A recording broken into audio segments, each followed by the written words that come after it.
Hey everybody, it's Sensei Sid with Fields Karate. Today I have Senpai Danny with me. He's one of our advanced students here at Fields Karate, and he is here to help me demonstrate some chokehold escapes. Now, if you ever find yourself in a position where someone has their hands around your throat, it's a very, very dangerous situation.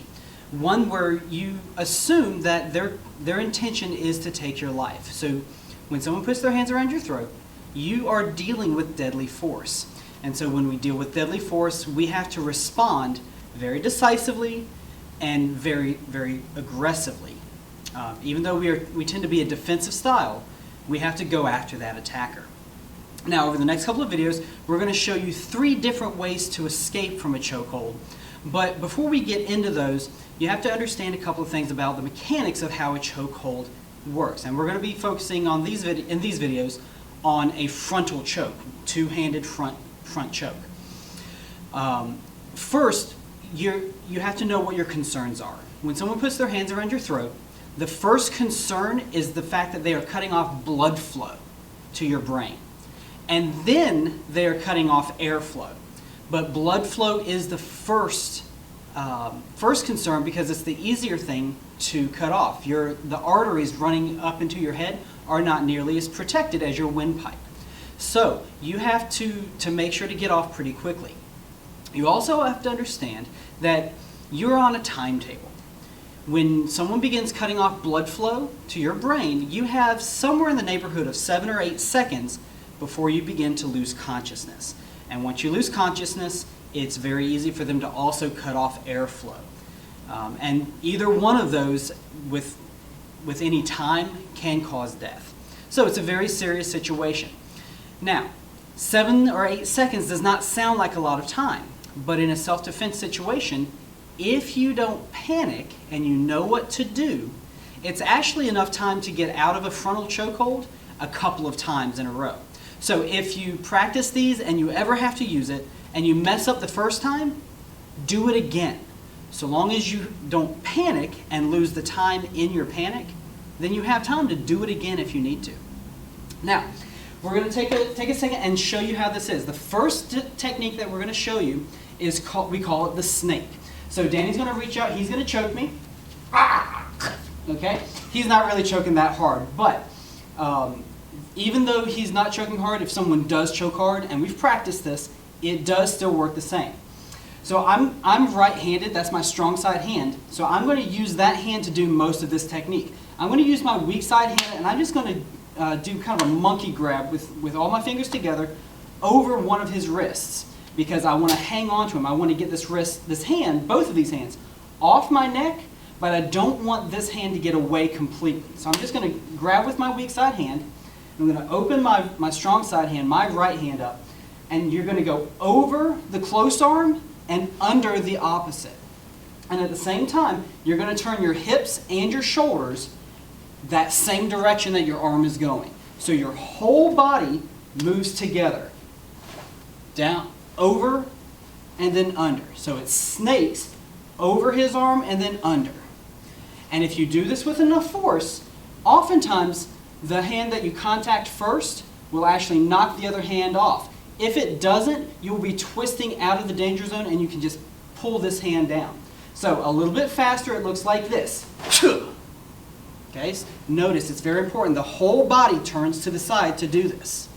Now, going a little bit slower, just so you see it again, because it's very important to know the details for this. There's not a lot of detail to it, but the details that we do have are very important.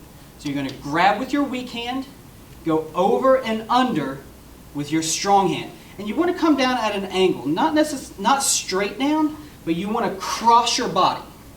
And so you see this hand hit this wrist and it peeled it off. That's going to help you. Now, when you have someone who has presented deadly force, someone has put their hands around your throat, you want to make sure that they don't try it again. So what I teach everyone in our self-defense situations, when deadly force is applied, you make sure to go after your attacker. You want to make sure that they can't follow you when you get your chance to run, and you should run. But when you get that chance, you don't want them to be able to chase after you. So what we're going to add to this, Danny, if you would choke, I'm going to grab, snake through, and then I'm going to slide into him, draw the hand that I just peeled his arms off with, and I'm going to throw an elbow strike into his body as hard as I can. And I'm going to throw my whole body weight through. And see, so I'm going to push into him. And then, once I've done that, I'm going to push off and I'm going to run. I'm going to get out of dodge because I don't want this fight.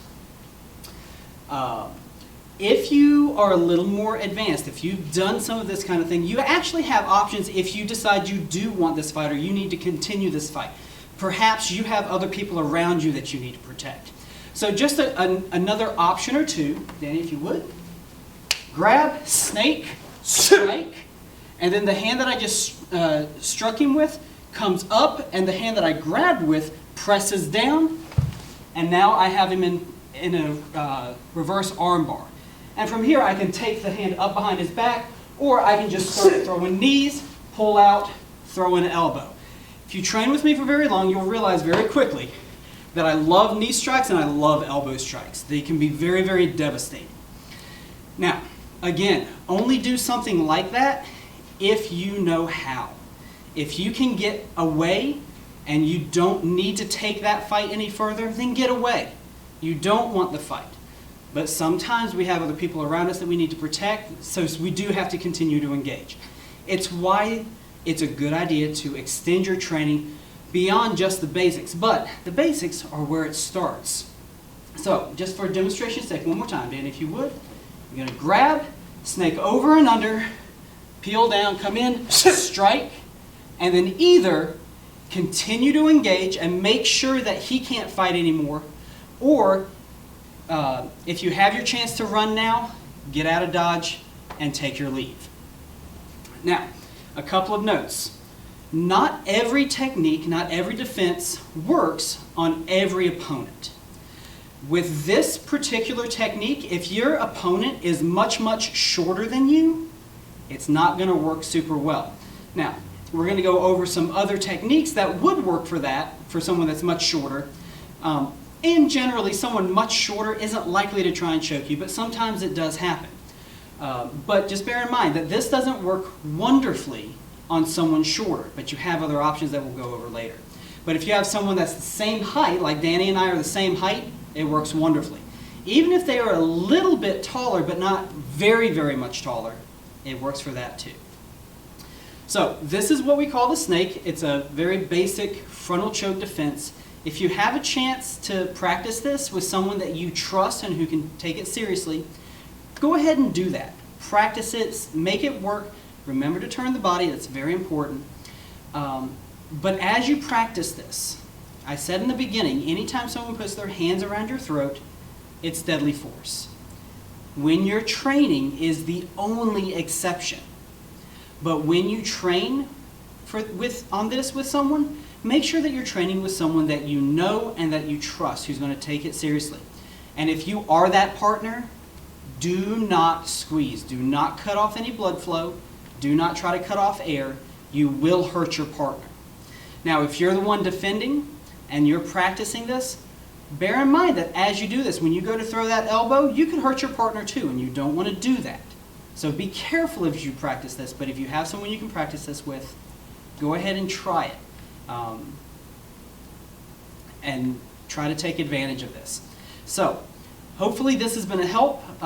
This is one of the techniques that we teach in our women's self-defense seminars along with our traditional karate classes. And we'll have some more of these kinds of techniques for you. So I hope you've enjoyed it. Thanks for watching.